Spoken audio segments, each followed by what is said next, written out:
Well, hello everybody. I'm Bob Campbell from onOne Software. Hopefully you'll be able to see my screen in a moment. And yes, that's me. I'm going to start by doing a presentation of some of the image retouching software, photographic image retouching software that onOne Software has developed. And because the talk is entitled SWPP Society of Wedding and Portrait Photographers exhibition and an event. This is the kind of stuff that we were showing in the first week, actually the second week in January this year. So it's very new software. Now at the end of the presentation, we'll give you details of a special little gift from onOne Software and Datacolor that you can get hold of. So hold your horses and watch the whole presentation, and you'll hopefully be able to get something nice at the end, and I'll give you details then. So first of all, let's look at a couple of slides. I'm the old guy in the picture on the sofa making a cup of tea and drinking my tea, because I like tea, because I'm from the UK. But that's not necessarily the point of the presentation. The point is that onOne Software has developed 8 different components that form a total suite of all of our software. And the suite really represents an opportunity to use all this software in a complete workflow, either as a series of plugins inside of your preferred version of Photoshop CS 5, 6, and the Creative Cloud, as a series of plugins or a complete suite inside of your Adobe Photoshop Lightroom, or your Apple Aperture RAW-based workflow, as a series of plugins as well inside of Photoshop Elements, or indeed now as a complete standalone solution, which is pretty much a viable alternative to the sort of programs that you might be used to using. Given that, if anybody asks me, does this suite replace Photoshop, I would say definitely not. It can't do everything that Photoshop can do. But digital photographers don't normally use 100% of what Photoshop can do. They tend to use, in fact, a lot less, probably 20% at the most. So the little graphics along this screen include perfect effects, perfect enhance, perfect portrait, perfect resize. There's a trend you can probably spot with this. Perfect black and white, or B&W, perfect browse, perfect layers, and there you go. That's the whole suite of products. We're going to focus quite a bit on perfect effects in this presentation. But remember that these products are plugins for your favorite graphics applications like Photoshop, image editing programs anyway, like Photoshop, Lightroom, Aperture, Elements, but also a complete standalone suite in its own right. And it's in that standalone mode that I'm going to do some work this evening, and then hand over to Richard to talk about calibration. So I'm using a MacBook Pro, by the way, in the presentation. If you have any questions, I think we're all going to be answering questions at the end. So just type them into the questions panel of your GoToWebinar control panel on your screens. And the first thing you'll see on your screen is a series of images that I took myself. So they're not great pictures. I'm a keen amateur. I need to be careful when I talk about good photography from me, when we have Oliver online, who's actually a very good photographer in his own right, and Richard as well. I'm pretty basic. But what I've done is to open the suite using Perfect Browse and find my images. Perfect Browse is a brand new plugin developed specifically for Perfect Photo Suite 8, and it gives you the ability to browse around the cloud to find your cloud services, networked hard drives, networked machines, wherever your files sit. Perfect Browse will find them, with a little bit of help from you, obviously. Now, the suite enables you to look and edit and work on different kinds of images. I've just selected a RAW file. It's a Canon RAW file in this sense, a .cr2. The top of the browser on the left-hand side gives you all the basic metadata about the image. It gives you a highlighted desktop, which is where we're finding our pictures at the moment. I'm not storing images on the cloud myself, so I'm using my desktop. Suite 8 Beginner's Guide. Now, if I've worked on any of my images in the past, there's a little recent box on the bottom left-hand corner of the browser, and it shows me different images. For instance, if I click on a particular picture, here's a picture of a doorway through to a mysterious garden in a chateau in France. I was working on that yesterday, so it's a recent file. I can come back to it and carry on working. But in fact, what we're going to do is a little bit of image editing using the entire suite. We'll probably miss a couple of the components, but we'll give it all a bit of a go. Now, I'll get pretty excited and deep into this, and so Oliver and Richard will probably have to tell me to stop when it gets to 7:30. So don't worry, there might be a bit of an argument at that point, but don't worry about it too much. So I've opened my image. It's a picture of a church in northern France. It's actually Abbeville Church in Normandy. I've just clicked on Perfect Layers, the first part of the workflow, if you will. I'm going to say Edit a Copy and just say OK. And the image will now open inside of Perfect Layers. Now, necessarily with webinars, there might be a slight delay in what you see on your screens. I'll try and pause and speak reasonably slowly so you can keep pace with what's happening. But you will see a mini browser of all of the images in my folder on the left-hand side of the screen, a workspace in the middle of the screen with a lot of tools on the left-hand side of the workspace, and a layers panel on the right-hand side. Now, the first thing I want to do with this picture is make a few adjustments to it. So I'm just going to use the magnifying glass tool. Very basic stuff, some of this. Don't panic too much, it will get more exciting later. I'm going to now use a brand new tool in Perfect Photo Suite 8 called the Perfect Eraser. If you think content-aware fill with a tool like this, then you'll see the reason that most people will probably have used Photoshop still in the photographic space when they use something like Lightroom. I've just erased a Mercedes-Benz estate car that was sitting in the bottom left-hand corner of the image. This is a really nice tool to use. You just draw over the object that you want to remove, and then keep your fingers crossed that it's actually going to do it. It's just a fast way of editing an image. The sign in the middle of the picture I'll probably take out as well. So I'll just reduce the size of the brush, just make a vertical selection all the way up that sign. I'm using a mouse, by the way. I'm not using a Wacom or a Wacom digitizer at the moment, because using a mouse is actually a lot more of a challenge, trying to get those lines in the right position. So the editing tools to the left-hand side of Perfect Layers enable you to clone, to retouch, to adjust the image in lots of different ways, including things like transform and crop and various other things beside. Now I'll say fit. And what we'll do with this picture is, it's obviously very much a touristy type picture. It's not great photography. But what I'd like to do with this is to convert it into a black and white or monochrome image. How do we do that? You simply go from Perfect Layers and click on B&W, and that is black and white. So a single click takes us into our black and white application, and it converts the image to a monochrome version of the picture. I then go to my onOne presets. I click on my 19th century processors because we've got lots of different presets in here. I'm going to go for Palladium. A single click applies the effect into my picture. I decide very quickly that I don't like the border on the image, so I switch it off on the controls on the right-hand side of the screen. I do want to apply a vignette to this, so I just move up to Vignette, switch it on, adjust the brightness, and I'm just watching my other screen to make sure you're catching up with me. That looks fine. And then perhaps we can decide that we want to add a little more detail to the picture. So we bring out some of the detail in the stonework.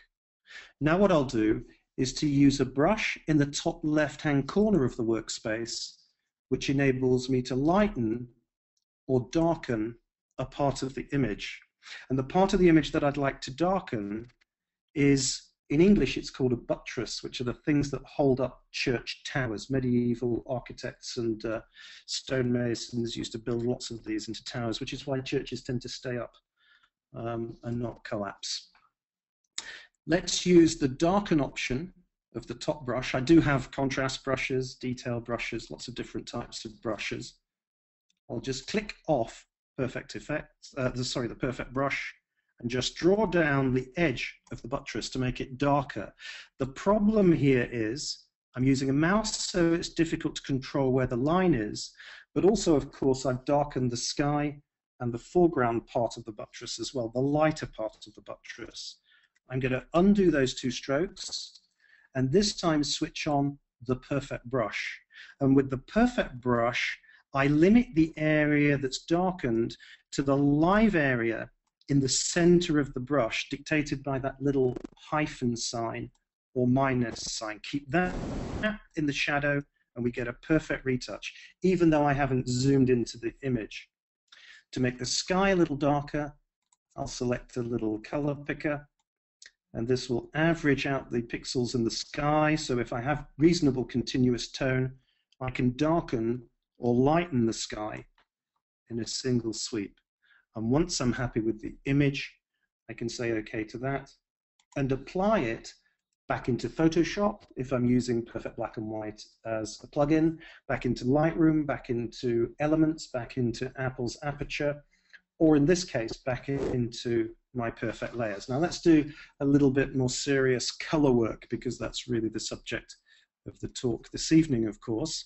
I'm going to take another picture, which is a picture of a car, and I'm going to say edit a copy and open up this picture. Beautiful car, it's a Bentley, again one of my pictures. I'm a bit of a cheapskate, so I always use fairly soft lenses. I never pay for expensive lenses. But what I'll do with this is to go through a similar process, use the perfect eraser to remove a few distractions in the picture. There's a little white line, bottom right-hand corner. Just draw over it to make it all go red, and then let go, and it disappears. And then a few little bits and pieces that need to be taken out around the edge of the car. A little distraction behind that wheel on the left-hand side of the car. Little red dot appears, goes away, that's perfect. And then what I'll do is just a simple selection on the bumper, just to wipe away a couple of little blemishes there, and my legs that are showing reflected in the chrome. Now what I'm going to do is center the car up. So we'll use the little crop tool inside of Perfect Layers, center the car perfectly, say apply, that looks great. Now let's apply some amazing effects to this and do them quickly. In a similar way to Perfect Black and White, Perfect Effects has a whole suite of presets, and before you get to presets, we start with 23 different filters that are infinitely adjustable, okay? Now, I need to know, of course, that the color that I'm working on of the car is the same color that I captured in the camera, is the same image that's going to print out on in my case, an Epson printer that I happen to have in the studio. And to do that, of course, I've calibrated my screen, and that's great. And I'm going to take, first of all, a filter called High Key Warm. I've already pre-selected it as a favorite. I click once and apply it onto the image. And what I mean by onto the image is I've created a new layer. If you go over to something called the filter stack on the right-hand side of the screen, bleach bypass, it's part of the bleach bypass process. High Key Warm is now the first layer of an image that we're going to build up. I'm going to reduce the amount of bleach bypass by making it slightly transparent. I've cut the opacity of the layer down to 68%. I like bleach bypass, but I'm going to do something a little bit different. Let's find some dynamic contrast to add to that bleach bypass. Now, dynamic contrast is a completely new idea that we've developed at onOne software, and it's fantastic. To apply dynamic contrast over the bleach bypass, what I need to do is to hit the little plus sign underneath the filter stack, the layers panel, to create a new empty layer, and then click on one of the presets. A single click on Surreal applies a fantastic sharpening filter. It's adjusted the contrast in the very fine detailed areas of the image, and it looks great. Apart from the fact that it's actually burnt out some of the very fine, soft color on the wings of the car, and I don't really want that to happen. But if we look at what Surreal has, under filter options, on the right-hand side of the screen, we have a lot of different controls. For the very tiny areas of detail in the image, I can increase the contrast in those. I can adjust the contrast in medium-sized parts of the image or very large areas of the image. But when I do increase large, and I've just increased the large slider, the very fine color of the wings is now really damaged. So I need to be careful where I apply this effect. I love the effect on the shiny metal chrome. Looks fantastic. So let's try and limit this effect to that area of the car. You can do that by using the brush tool. Select the brush. There's only 4 tools inside of Perfect Effects. There are many more inside of Perfect Black and White. There are more inside of Perfect Mask. It varies depending on the kind of process and photographic process that we want to achieve. So with the brush selected, I'm going to click Invert on the right-hand side of the top line of controls and brush controls. So Invert. And it switches off the effect. If you look at the layer masks in the layers panel, the layer mask has become black. So it means effectively we've switched it off. I'll use the brush to paint the effect in of the dynamic contrast into the chrome areas of the car. So just take a look at this. I'm going to position the brush over the right-hand side headlamp, and I'm going to click it. And suddenly the light changes, and we can see the fantastic detail inside of the light. And you'll notice on the layer mask we have a little white dot, which is showing me that I've cut a hole through that mask. I'm going to click on the other light, and I'm going to add the chrome now into the rest of that body of chrome on the radiator grille. The strange English names we have for different parts of cars. Sorry about that. It's I'm sure Oliver will tell you what a radiator grille is in German. I'm afraid I can't. I'm going to click on the chromium bumper and just run along there with the Shift key selected to highlight the chrome. I think chrome is fantastic, by the way. I'm a big softie when it comes to chrome. Now, I'd like to do a little bit of retouching on those wings, but remember, I don't want to burn them out, which I was doing with dynamic contrast. So I'm going to reduce the opacity of the brush. Notice that we have little W's next to some of the controls in the brushes. That's where you would apply your Wacom pressure sensitivity. So the pen would control opacity or the size. I'm not using a Wacom, as I said, so I'll just reduce the feather a little bit, change the opacity slightly, increase the feather in fact, and just now retouch some of the nice reflective areas on the paintwork, but not in those areas on the wings that I really want to try and retain. And the car is now looking glorious. Let's add another effect. So I'm going to close down dynamic contrast for now. We have fantastic control over all of these effects. I'm now going to go for Texturizer. Hundreds of different textures that we've photographed and scanned in for you to use. I'm going to use a little word search to find the right kind of texture, and it's called rust. Okay, rusty metal. Don't forget to add a new layer.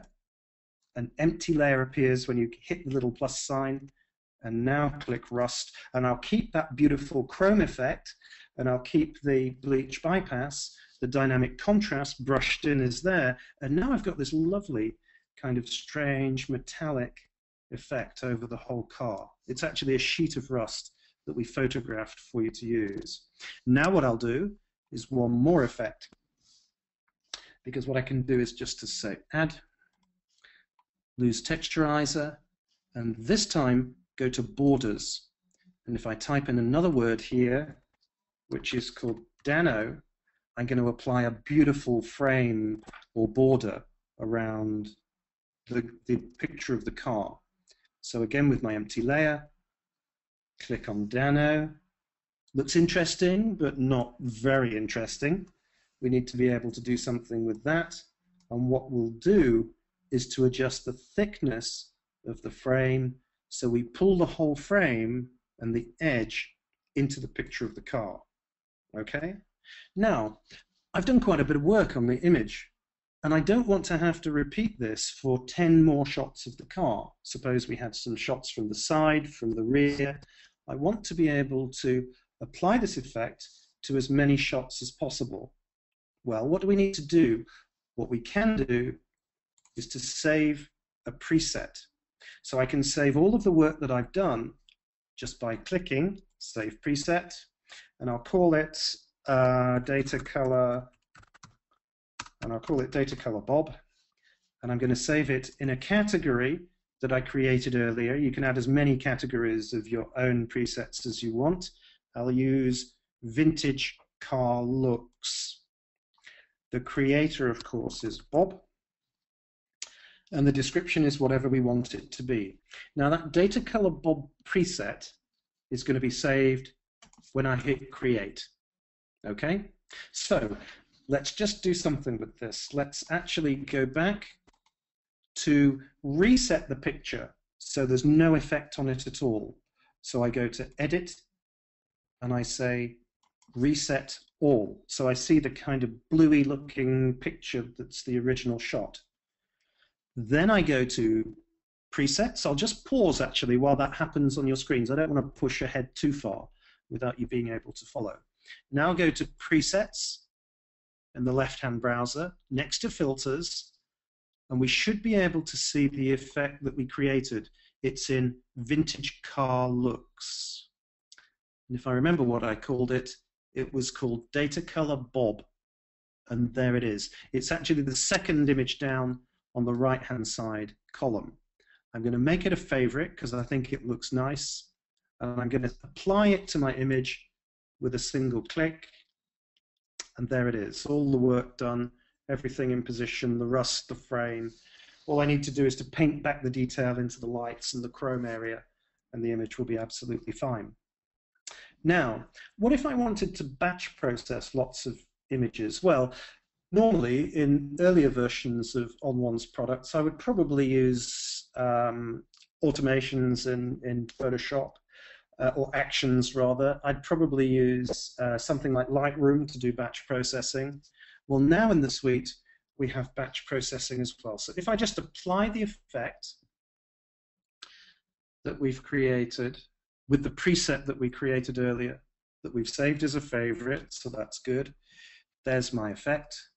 And what I can do now is to go to File and say Batch. Now, we're not going to have time to go through the entire suite this evening. That's probably more like an hour's work. But if we show you Batch and how you would find images to batch, then that will be a good start in how we work. First of all, I'm going to choose a folder with images that we want to process. And oddly enough, I have a folder on my desktop called Batch. And inside that folder are 3 different pictures of shots in France, Versailles, La Rochelle, and somewhere else. Let's just say choose. So I'll choose some files that I want to apply an effect to. What I do next is to say click to add module. So the little down-facing arrows I click on, and I select Perfect Effects. And in Perfect Effects, where we just created the preset to go over the Bentley car, I go Presets, I find the presets that I want to work on, and they happen to be in the pull-down menu right at the bottom, Vintage Car Looks. So I select that, and then I go to the preset called Datacolor Bob. That was the one that we just created.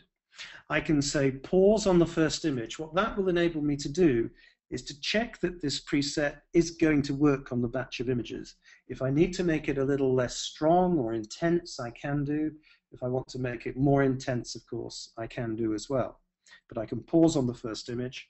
Then I can say if I want to add another module, for instance, to convert these to monochrome images, or to output them through perfect resize, used to be called genuine fractals and all that sort of stuff. Once again, save to folder, so choose a folder, and in this case I've got an empty folder called batch changed, just say choose.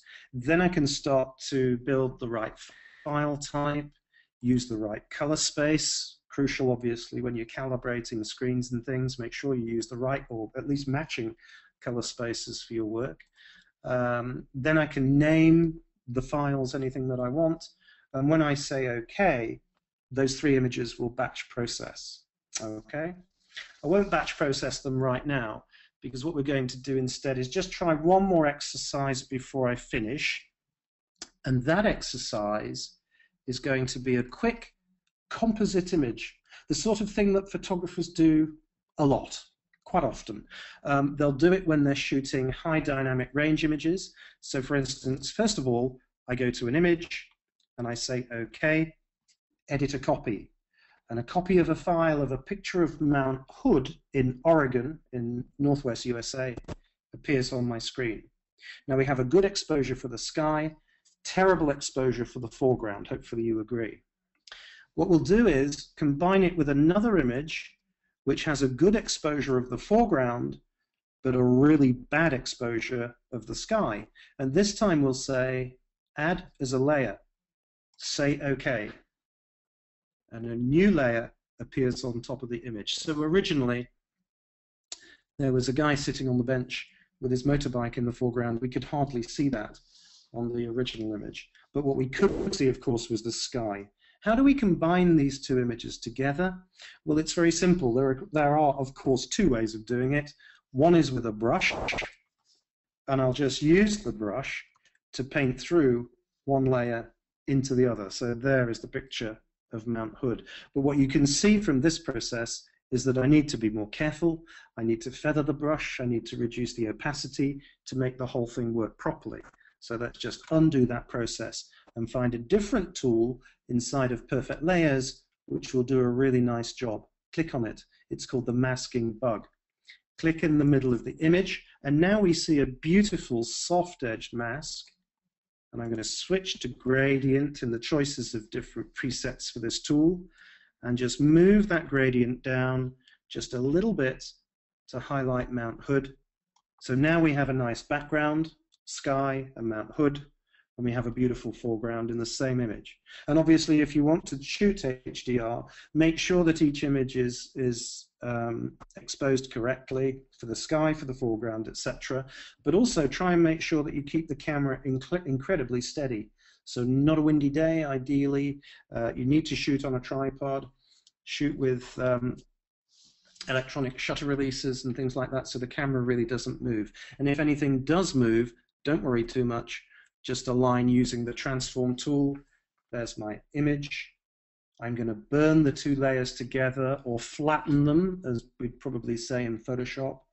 We'll just put the 2 images together, and then I'm going to use the Perfect Eraser again, just to wipe out this tree that's sitting in the top of the image. I don't like that in that top right-hand corner, so we'll just draw over that, get rid of it, and then just fill in the gaps, so that we hopefully remove the offending object and it disappears. And what's happened is that the sky has been tiled around that tree and behind the tree as we've moved it. So it's made a pretty nice natural looking sky.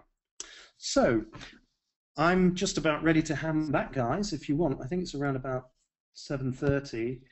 We couldn't obviously go through the whole suite, but at the end of the presentation, I'll tell you what we're going to do to give you that little gift. So if Richard, you want to take this back, or Oliver, that would be great. Thanks very much. Thanks, Bob. That's great, mate. Well done. We'll just take it over. But thank you, Bob. It's been good to see some stunning effects again. Obviously, we were together at the SWPP show a couple of weeks ago, weren't we? So nice to relive the joys of that. That experience again. So, but hopefully at this point you're getting my screen. I don't know, Bob, can you see me? Yeah, perfect. Cool, great stuff. Okay, let me just click something out of the way there. So yeah, thanks, Bob. Obviously, it was great at the show the other week just to see so many people taking such an interest in Perfect Effects and the new suite, basically the entire suite now. So Suite 8 looking fantastic, really, and getting a very warm reception at the show. Just to explain for those who don't know what the show is, this was the Society of Wedding and Portrait Photographers Convention here in the UK. And it's the biggest society now for photographers in the UK, I believe. And certainly a great show. We do it every year, and as does Bob and the onOne team. And it's always good for picking up something new and seeing, what's exciting and interesting in the land of photography, but in particular in the wedding and the portraiture marketplace. Now, for ourselves, the product that really took a lot of interest at the show was something that solves a perennial problem for wedding photographers, and that's this problem that you go into a wedding environment and you're shooting in a mixed lighting environment. You've got some shots in a church in some sort of internal, maybe tungsten lit environment. You've got some shots outside when you go outside and do the crowd scenes, and shots outside of the church or wherever the wedding's being held. And then, of course, you've got some more shots perhaps later on in the reception of the wedding. It's sort of an archetypal scenario for weddings in the UK anyway. So the trouble, of course, for all photographers is the fact that this means that you are shooting in at least 3 different lighting conditions, and that can have a very big effect, as can be seen by this slide, on the different photographs, because you just have these different lighting conditions that are causing an upset in your white balance for starters, basically. But really, it's the whole color curve of your images. Now, the good thing is there's only a limited number of these difficulties, in as much as you get a different sort of cast and a different look and feel to the images for the different lighting conditions. And what would be good is if you had some means of very quickly setting these colors correct. And of course, this is really what we want to be able to do as swiftly as possible, and it's something that you could do, for instance, with a gray card, but that's really only going to cater for white points as far as images are concerned. It's not going to cater for the whole color curve. And it's something that really, I suppose, the important thing is to be able to do this in no matter what the situation you're in, because of course you not only want to get the colors looking the same, as we've done in this transition here, from that mixed environment to having exactly the same lighting conditions and tonality, but what you want to be able to do is actually have the correct colors, because when a bride or a bride's family have paid a lot of money for that dress, they really want to make sure that that ivory gown looks ivory and not bleached out white or grey, So therefore, this is where we've come up with something that really went down a storm, as I say, at the show, and that's our Spyder checker. Now it's a full-blown color chart to aim for, useful in studio or in external work, be that in church environments or perhaps in landscape photography as well. As you can see, it's a pretty large device, and it's intentionally large as well. In fact, there are sort of smaller iterations of this out there, which really most people end up buying our nice Spyder checker here, or the Datacolor Spyder checker, on the basis that actually this is something you can actually hit in a group scene, for instance. So you don't want something that is handy and pocketable, but then no actual use for doing the job it's supposed to be there for. So we like to think we've really got a great solution here for setting those colors, and the purpose of this is the fact that you've got a multiple set of colors here and a gray set of swatches, and you can shoot this in a studio environment or wherever you happen to be, and then take it into one of your retouching pieces of software. So if I just pop this into, for instance, into Lightroom, so we'll drop into Lightroom here, and we can see how we've actually got the joys of a shoot here that I've been doing, which we've done in a couple of different lighting conditions, and I've shot the guide in the relevant lighting conditions. And what we need to do is just go in and crop that guide down, so we're just really showing the color chart area of that picture, so crop that down. And then we're going to do some very simple steps in order to set our color curve here, basically. And rather like Bob software, there's some a plug-in piece of software that comes with the Spyder checker, and it sits into all your favorite usual raw processing pieces of software, for instance, things like Lightroom and Photoshop again, and gives you the opportunity to say, okay, let's go in here and set that curve. Now, first thing in the process here we do is we set our grey balance or white point, if you like, using the color picker, and we always set it to this square here. That's a 12% grey, and it's square E2. If you could see the whole guides there, I've cropped that one a little bit too tightly actually.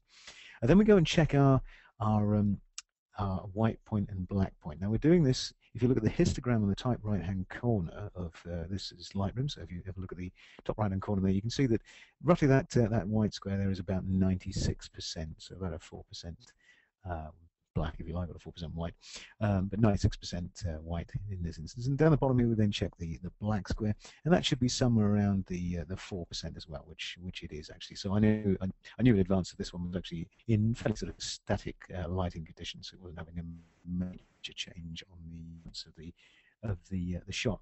And then all we need to do is just pop into our Spyder checker app. So if we just pop that open, basically, that gives us the opportunity to edit this piece of this little shot.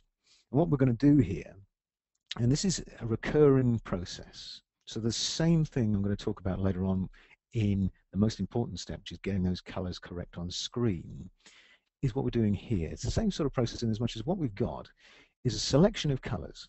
So there we are. You can see here, this is known colors. The software has got this range of the little squares here, the range of known color patches, and we just need to align that on.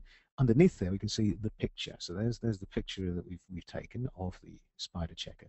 So we just need to align that on there, and then at that point, we can go in here and we can save a calibration into the relevant software. And there's three different types of calibration we can save here. There's a colorimetric, which is fairly sort of neutral environment, something specifically with just a tweak on the tonality for portraiture, and there's also a saturation based curve there for shots.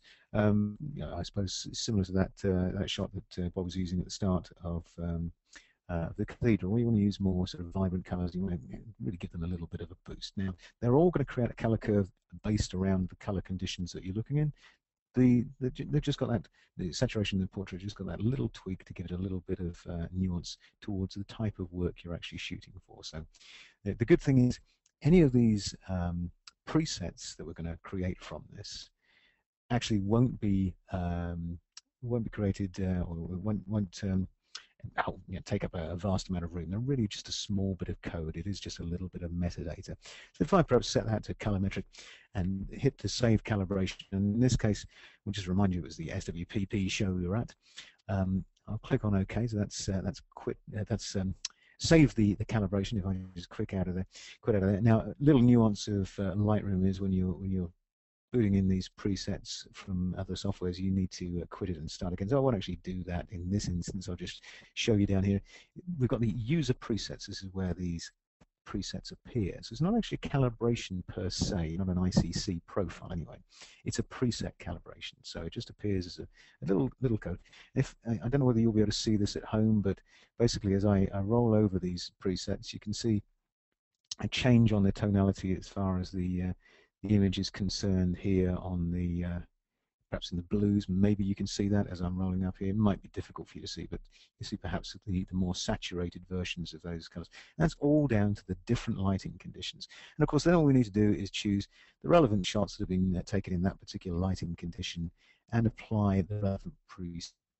For instance, the outside lighting conditions to those. Let's set our SWPP lighting condition preset to that. And you're really probably not going to see these dramatically via your displays at home or at work, wherever you may be. But fundamentally, it is just giving it that little boost so that we can say, okay, that's probably a more saturated shot. So let's just bump that. Perhaps you can see the more saturated version of the calibration occurring there. Now, the important thing is obviously to apply the relevant preset calibration to the relevant shots. By doing that, that linearizes your photographs within that entire photo shoot. So anything that's been shot inside, apply the inside shoot preset for that day. Anything that's been shot outside, apply the outside preset for that particular day as well.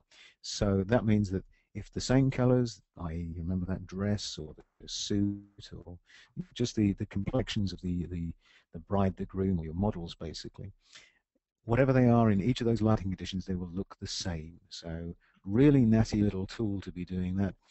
Fantastic gadget, basically, and superb addition to my camera bag as far as being able to instantly get over something that previously what I'd be doing was picking the shot and retouching that and hoping that's what it looks like vaguely and thinking I think that's what it was, and then just trying to bend everything else to it. So it really saves us that heartache there. But of course, this is all good. We've seen a lot of retouching so far this evening. We've looked at the joys of the onOne software for improving that retouching capability. We've now looked at how we can get those colors correct.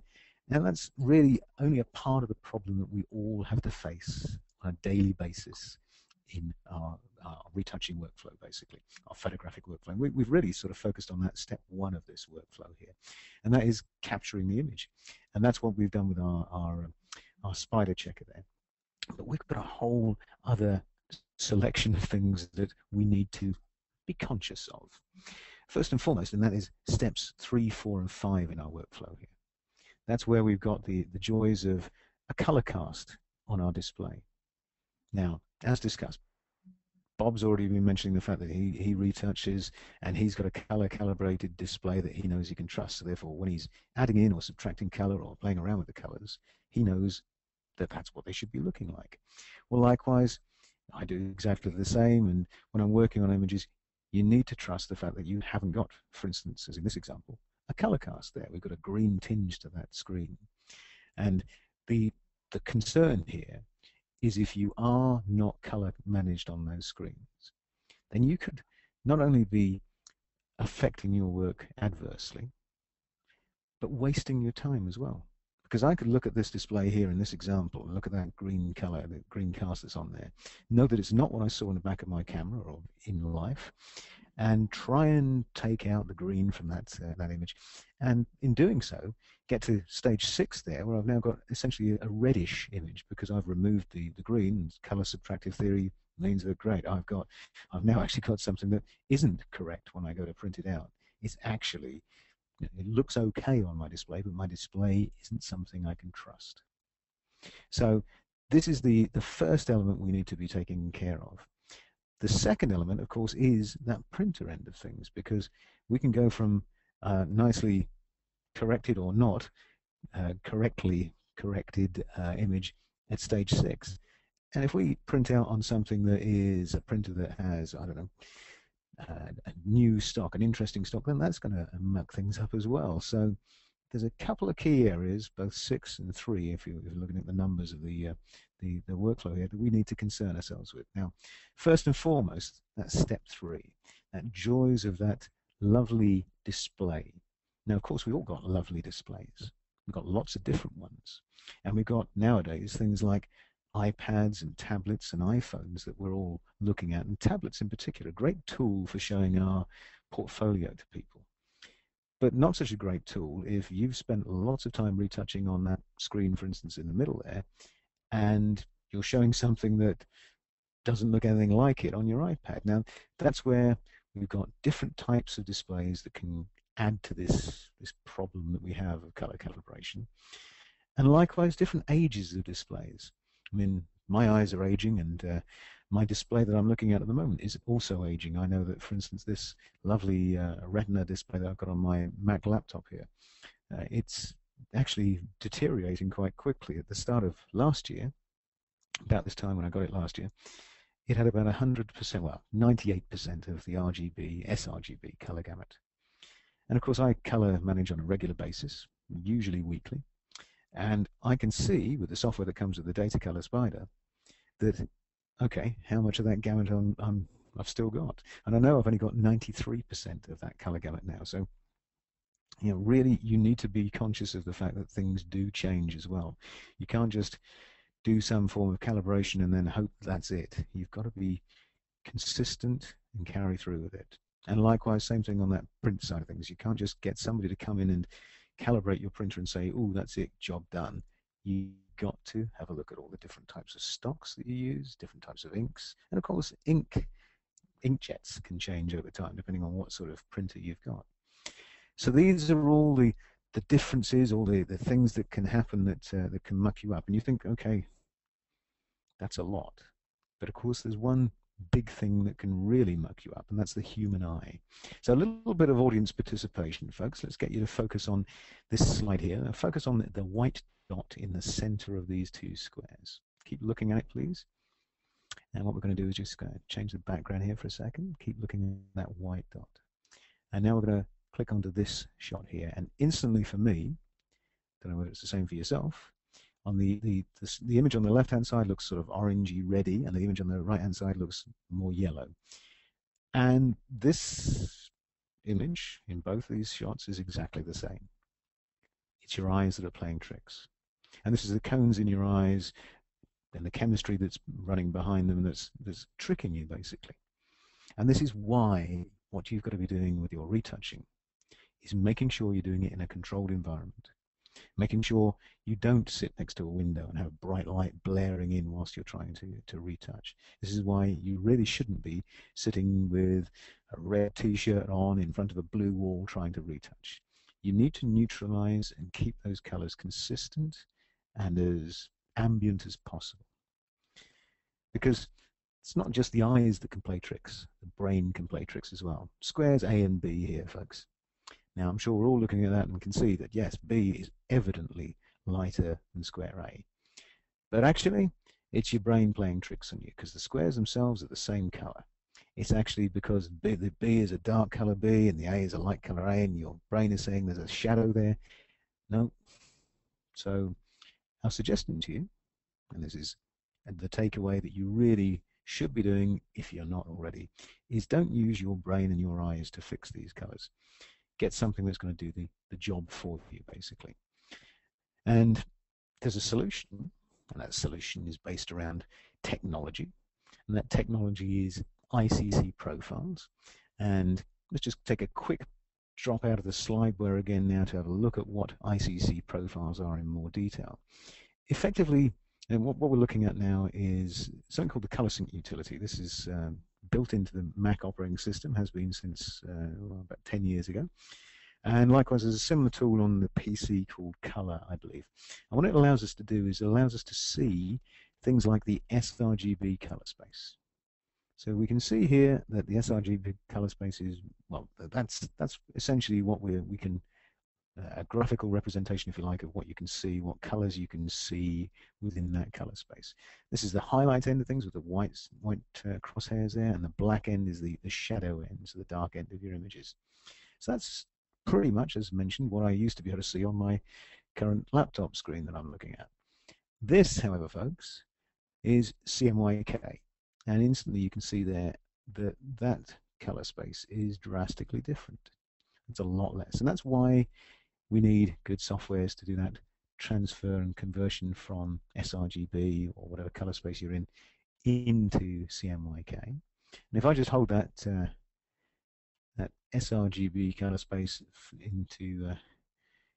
into our memory there and apply to that some other profiles. So what I'll do is I'll show you, for instance, I've got a little profile that I use, which is my home office inkjet printer. Now, this isn't something I would use in a serious work environment for images, but it's something that really does give us the opportunity to see. There we go, it's up there, little Kodak printer, to see how different printers can affect our image, because we're going to have a look at this in a soft proofing environment in a minute.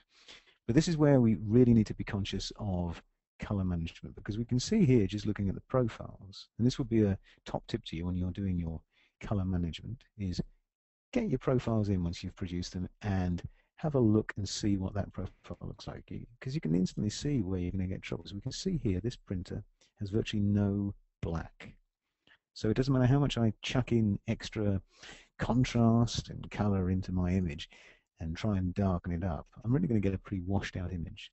So this little tool here is very useful for you to soft proof what's going to happen at the back end of things.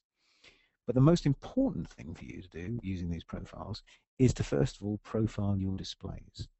And basically what we're going to do or how we do that is use this market-leading solution which Datacolor produce, and that's the Spyder, basically. So that gives us the ooh, it isn't Keynote, obviously. So interesting day of doing lots of presentations today, and obviously Keynote's suffering. It's a good piece of software normally, but basically this is the solution that we're going to be using here, and that's the Datacolor Spyder, which is a color calibration device. As you can see, you can apply it to your screens. Essentially, you get a nice little easy-to-use software that comes with it. Takes you through a simple guide that says, okay, plug in your device, make sure your displays are warmed up, try and keep those lighting conditions ambient, and don't change the monitor display controls after you've calibrated. And with that, it then just allows you to run a whole bunch of different swatches of color in front of the eye of your calibrator there. So there's a little sensor on the side that's pointing towards the screen there, and that reads those colors in exactly the same way as I described earlier on with the Spyder checker. It knows what those colors should be with the software that comes with the device, and it therefore creates one of those little profiles that we've been looking at. So you saw those profiles in the ICC color sync application there, but that's exactly what this is creating. And as mentioned, you can instantly see actually in the Spyder software how they're changing over time as well. So the software that comes with the Spyder is great for really telling you if you've got an issue with your displays. So it comes in a few different varieties, but the key thing with this is it's a device specifically for transmissive color, i.e. any display, but not for print. So very important for you to consider that Datacolor make two different types of device. One for reflective color, we'll come to that in a little bit, when that's for doing your printer calibration, and one for transmissive. And the transmissive is most probably the most important piece for you here. It's allowing you to do all your displays, including your tablets and your phones and so on. There's a little app you can get from the relevant stores out there, either iTunes or Google Play. But basically, it gives you that opportunity to get all of those displays in alignment. So really excellent piece of equipment, invaluable basically. It comes in three different varieties. Express is sort of the entry-level version, will only work with one display actually on a machine. The Pro or the Elite, pretty much the same hardware. One can be unlocked, the Pro can be unlocked to go up to the Elite later if you want to go for that later on, but the Elite comes fully loaded with everything, including multi-sensing across the whole of your display, and the ability to go on and be used for doing that calibration of tablets, of projectors, etc., etc. So cracking piece of kit. Really, I recommend actually going for the Elite if you can afford it, for the sake of an extra cost of a couple of pizzas on top of the Pro. Worthwhile going for that Elite version and getting the best out of your color management, basically. But that's the display end. So that is step 3 and 4 that we've been talking about, or 3 through 5, I should say. So really, so far we've done 1 and 2. We've got the camera sorted. That was with the Spyder checker. 3 and 5 we're now catering for as far as that display is concerned. We just need to concern ourselves with stage 6 to 7. If we've got different stocks, different types of printers in there, how do we address that? Well, similarly, folks, as already mentioned, there's a device here called the Spyder Print. And Spyder Print allows us to do exactly what we showed you earlier on. That profile I showed you of the inkjet plotter I've got in my home office. Basically, that was created using this device, and it's a cracking device. It does specifically reflective color.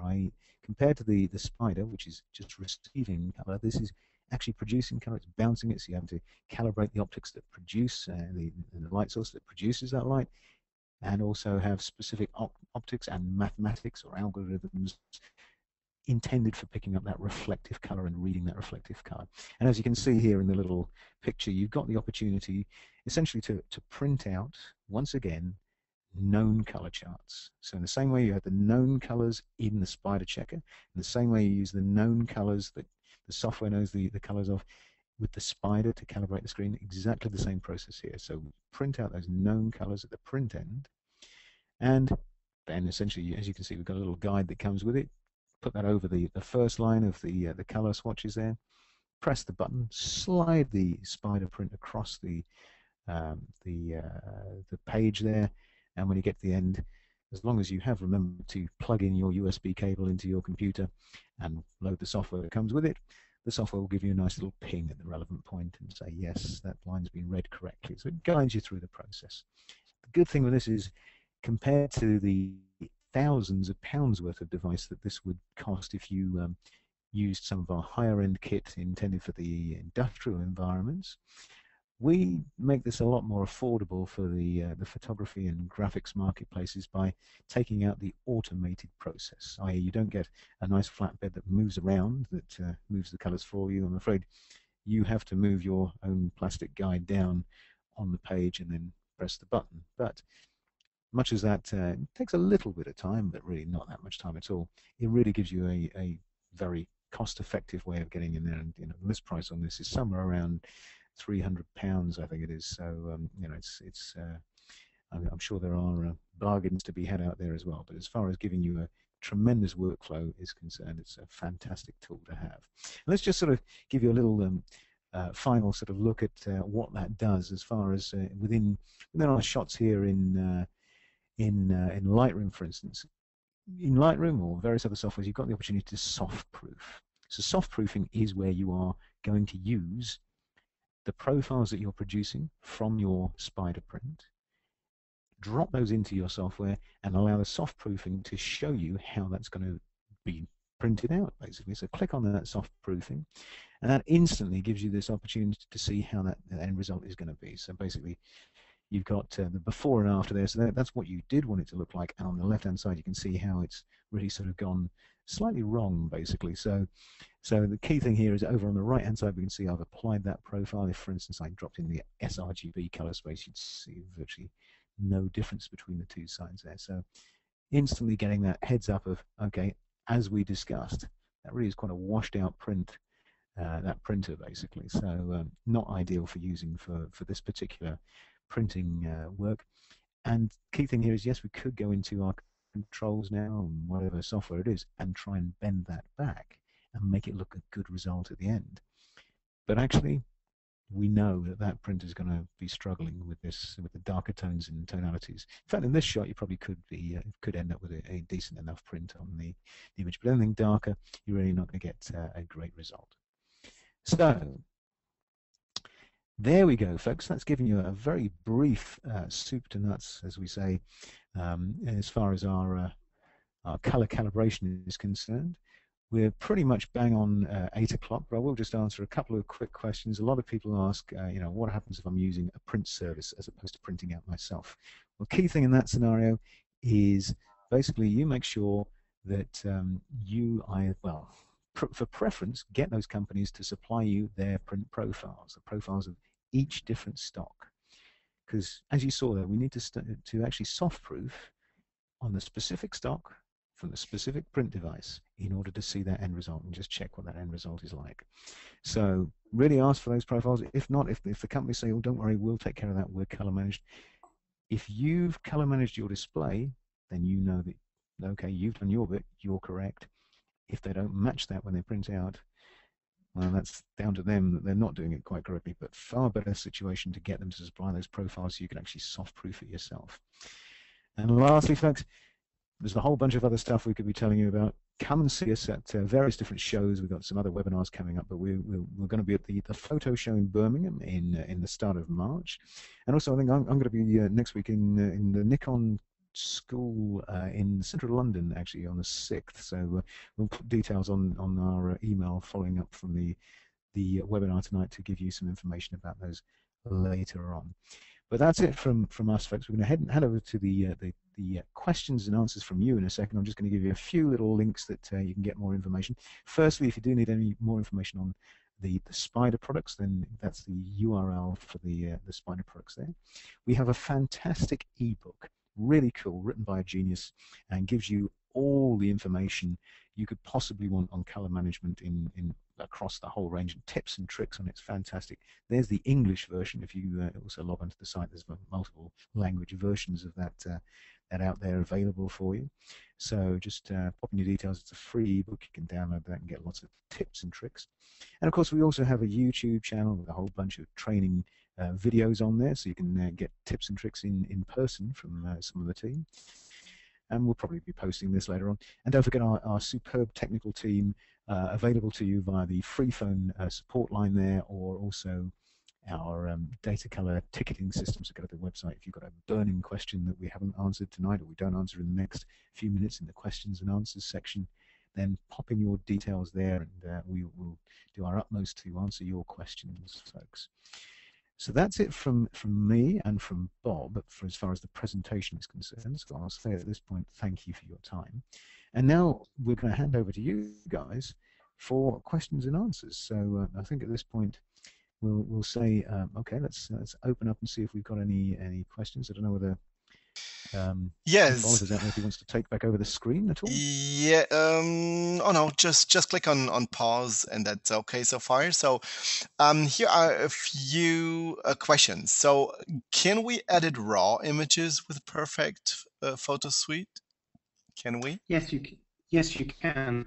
In fact, I think I selected a Canon RAW image to start with, but any standard RAW image files, not a problem at all. Obviously, the software, like any other software, like Lightroom or Aperture or whatever, will make a bitmap version of the raw file, so the raw data will always stay untouched. But yes, no problem.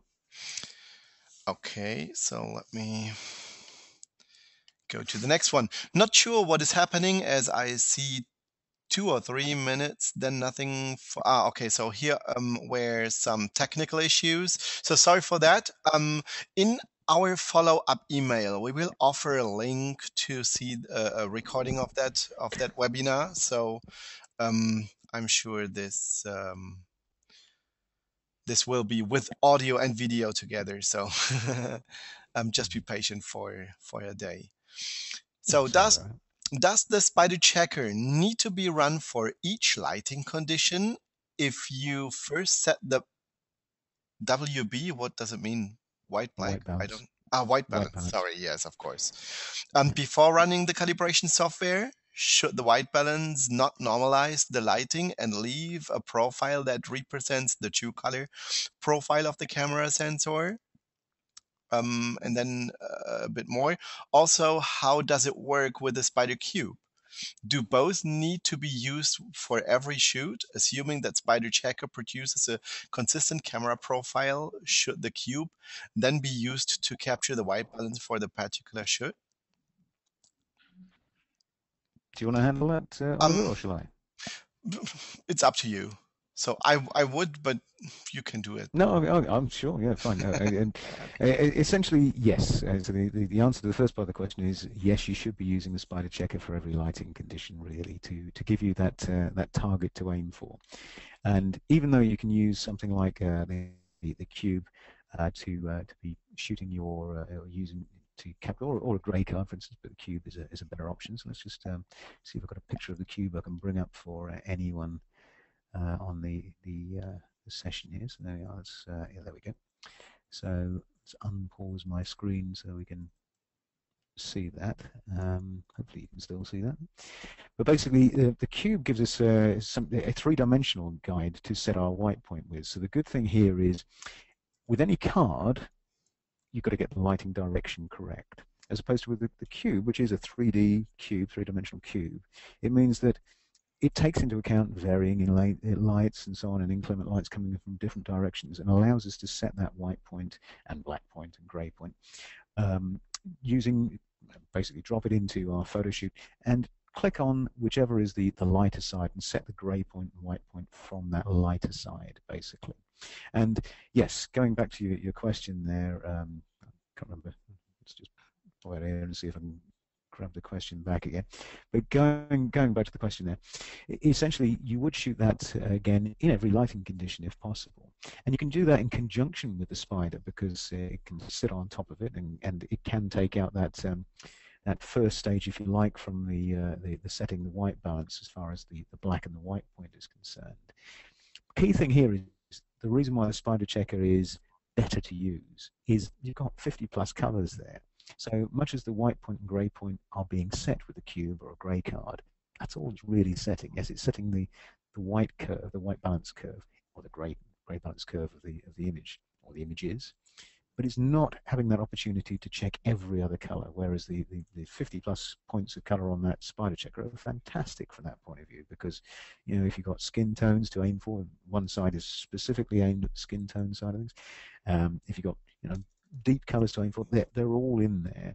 So you really have a good reference point, as opposed to just a white, gray, and a black, which you can, are great, and certainly compared to having nothing, fantastic. And the fact that you can have it better from the point of view using the curve, the cube, so therefore you don't have to worry about which direction the light is coming in from, even better. So the two together, great. Cube's something I always have in my jacket pocket, carry it around with me, and therefore I've always got it on me. Top tip, two top tips. Basically, the cube, always have it on you, but always put it back in its bag, because if you happen to put it into your clothes pockets, then basically, if you do happen to wash your clothes, and I do occasionally, detergents that you use on clothes tend to bleach out that cube. So therefore, unfortunately, that can bleach the cube and therefore affect your white balance.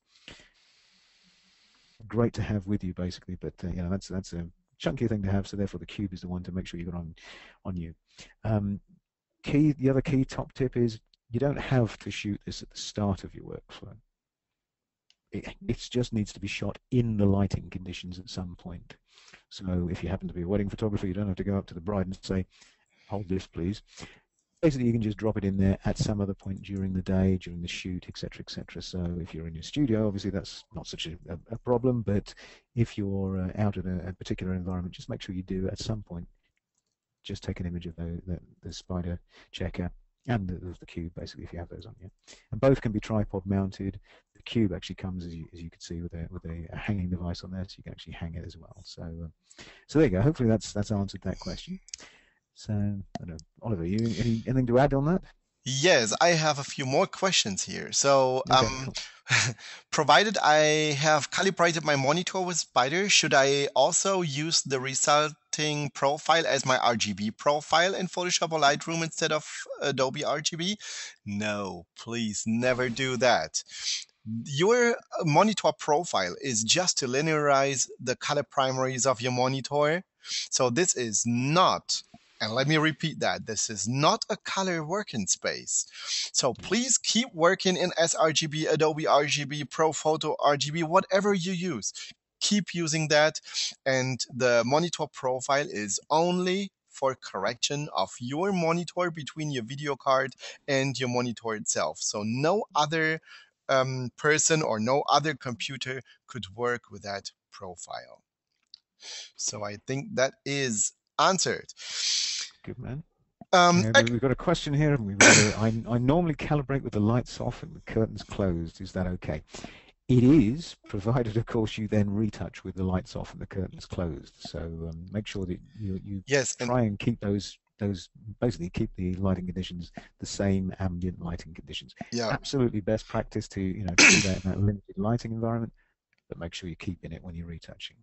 Yeah, that's absolutely true. And what I do, just as a recommendation, here in my studio, when I retouch images, of course, then I don't really care about ambient light. So repairing skin texture and something like that. So I don't care about ambient light. But when you start to edit brightness and contrast and color balance, of course, selective colors, and so on, then I shut the blinds.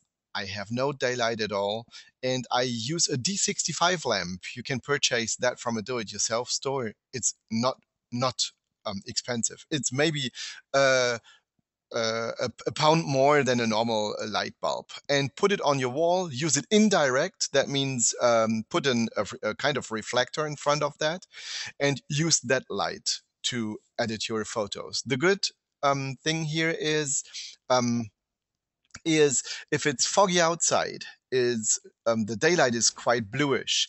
When it's sunny outside, it's much warmer. If it's snowy or late at night or whatever, so the daylight is changing the whole day, and it depends on the weather conditions.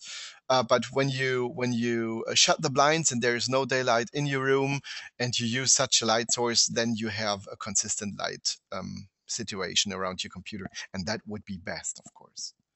Another question is, excellent, and how I download Perfect Effects 8. This will be offered in our follow-up email right after the webinar. No, not right after the webinar, but tomorrow. Sorry for that. You will get that email tomorrow with the link to download that software. Can I use Spyder 2 on Windows 8? No, please don't, because Spyder 2 is not compatible with Windows 8. Maybe it works. I'm not sure. I never tested that, but I'm quite sure that you have a newer monitor. So Spyder 2 is a sensor that is not compatible with white LED or LED illuminated monitors in general. So white LED, RGB LED, doesn't matter. LED illuminated monitors are not compatible. Glossy screens, white gamut screens, they can't be calibrated with a Spyder 2 sensor. The reason is we developed Spyder 2 around 10 years, even a bit more, years ago. And 10 years ago, there was no LED which was so bright that you could illuminate a monitor with that. And LED has a completely different light spectrum. So Spyder 2 can't, because of that's an unknown light source for Spyder 2. So sorry for that. Cool. We've got a few questions for Bob here by the look of it. So Bob, if you're still with us, you're not having your cup of tea yet, are you? No. So we've got can Perfect browse access files in the Aperture library? I think you said it could, but you may want to just confirm it. Is that a cloud service? To be honest, I'm not sure.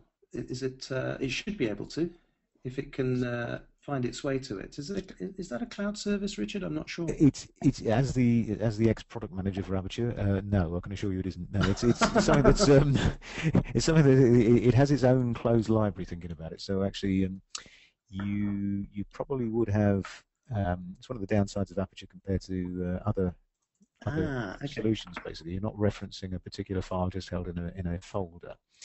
So it may be a problem, I suppose, pointing directly to Aperture. But if you happen to have, generally speaking, in Aperture workflows, you import the images into your computer, into your Mac, obviously, and then end up with different copies anywhere else anyway. So you can always open directly from Aperture, even if you're not using Perfect Browse, can't you? So that's not you can use the whole suite inside of Aperture. So I'm assuming Aperture finds the files, then the suite should be able to find the files as well. So I don't think it's a problem. That it's I'll make a note of the question. Cool. Okay. So very impressed with the onOne software. Is it system resource heavy, and what are the minimum system requirements that you need to run it? 32 or 64-bit? 64-bit. So I would agree with the questioner. Actually, it is quite heavy. I would suggest, well, it has to be a 64-bit system these days. I'd recommend 8 GB of RAM as well. So start googling low-cost RAM. So yes, definitely 64-bit. So Windows 7, 8, Mac OS 10.7. Minimum requirement, so it's kind of getting up there, but it's well worth the effort. Absolutely, yes, indeed. Yeah, certainly well worth it. How about a Linux version? I'm not sure whether that's relevant to you or to us, but I kind of guess the answer is no to either, isn't it? No, no from us, definitely, yeah. Yeah, and Oliver, do we have any Linux version of the Spire? No, I didn't. No, we don't have. I know there is a software which is compatible with our Spyder sensors, but that is an unofficial version, and I even don't remember the name of that software. So sorry for that. So there is one, but not officially, and not from us. So. It's not Datacolor which is behind the calculations or the profile calculations, you know what I mean? So, no, there is no. Yeah, no, okay, cool. Thanks. Evidently, Well, actually, this is probably another one for you, Bob. So, is it non-destructive processing with your software, sir? Yes. So, I mean, basically, you're working on a layer above the original image if you don't decide to edit a copy. But you may have noticed when I was opening images, it said, do you want to edit a copy? Do you want to edit the original? Or do you want to add this particular image as a new layer because it might be a background that you want to put behind something else? So, yes, definitely non-destructive. Cool. Okay.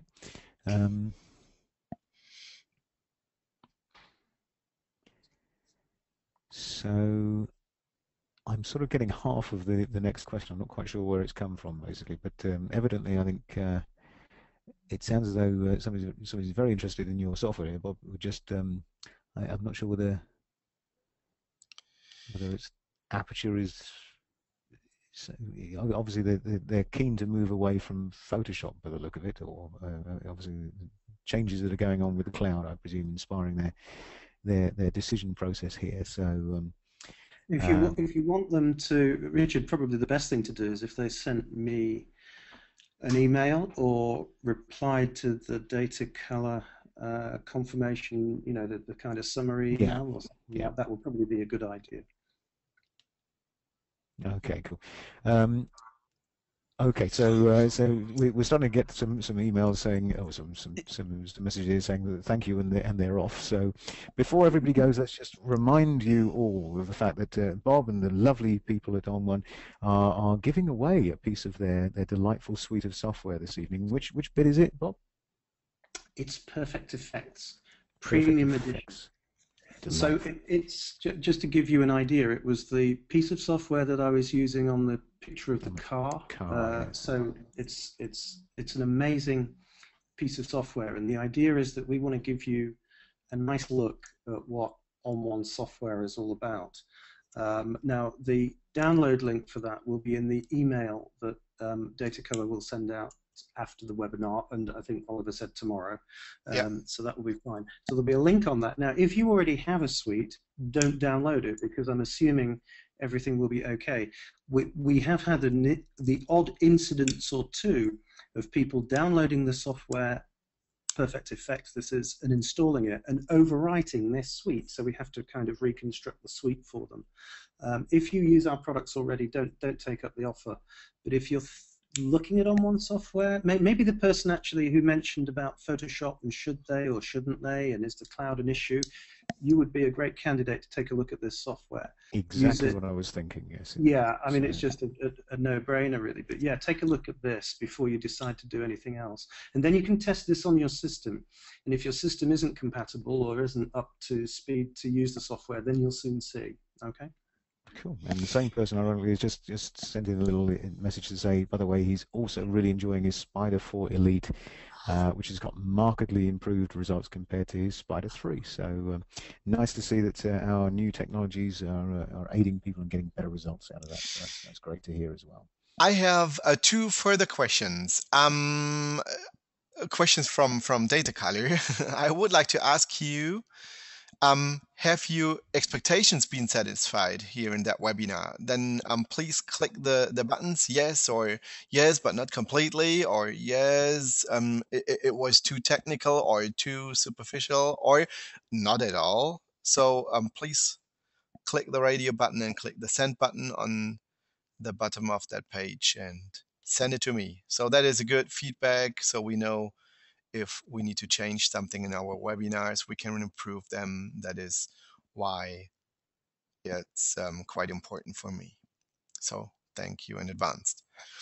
I give you the results that I got for now, but just around about 60% of the people clicked the button. So please, a bit more. I really need your feedback. So at the moment we are at 75% with a yes, and 3% was too technical, close to 20%, a bit less, was no, too superficial, and 3% with no. So that is quite okay. That result. Okay, so thank you. And now, last but not least, one further and the last question from my side here. Please let me know if the webinar was too long, too short, or just right.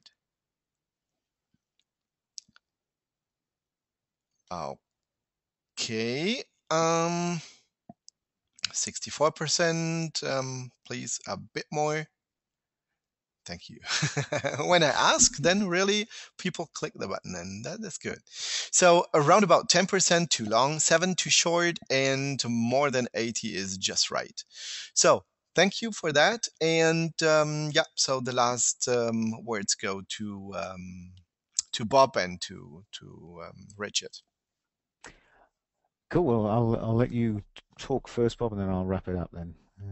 Yeah, I'd just like to thank everybody for attending, and thank Oliver and Richard and the Datacolor guys for letting me contribute to the webinar. So thanks very much. You'll get your email tomorrow with a summary of the webinar, I think, and it should have the link on if you want to download a free piece of software. And enjoy using it, and let us know what you think. And thanks very much, everybody.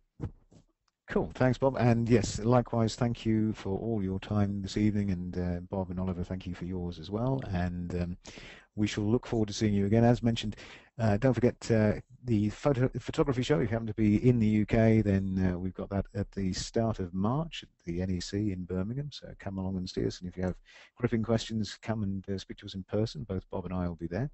And likewise, as I say, I'll be at a show next week. Or not a show, but it's a little boutique event at the Nikon Training School in the centre of London. So I'll be able to give you a whistle-stop tour of the Datacolor products, and also show you perhaps a bit of onOne as well, because I also am loving using the software. So so there we go, folks. That's it from my good self and from the others. Thank you very much. And Ollie, I don't know whether you want to wrap up, but good night from us.